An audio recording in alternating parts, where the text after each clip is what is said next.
జగన్ తన కోటరీని దాటి బయటికి రావాలి, లేకపోతే గెలుపు కష్టమే. ఇది నిన్న విజయసాయిరెడ్డి మాట్లాడినటువంటి మాట. ఎవరి ఈ కోటరీ?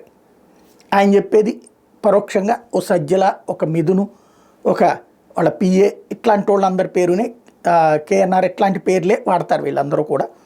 ఆయన అంటే జగన్ని కలవాలంటే, జగన్తో మాట్లాడాలంటే, జగన్ దగ్గర అభిప్రాయాలు తెలియాలంటే చివరికి వాళ్ళు ఫస్ట్ వీళ్ళు ఓకే అవ్వాలి. వీళ్ళు ఓకే అయ్యాక వీళ్ళు జగన్ దగ్గర తమ గురించి పాజిటివ్గానే చెప్తారు కానీ నెగిటివ్గా చెప్పరు అనుకున్న వాళ్ళని మాత్రమే పోనిస్తారు జగన్ దగ్గరికి.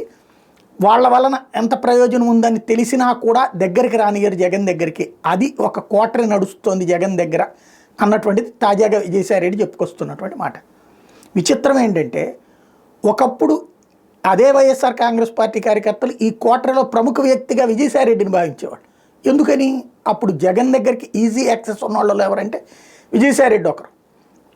విజయసాయిరెడ్డి, వైవి సుబ్బారెడ్డి, తర్వాతన సజ్జల రామకృష్ణారెడ్డి, ఇట్లాగా పేర్లు అప్పుడు చెప్తుండేవాడు. ఇప్పుడు ఈ కోణంలో నడుస్తుంది.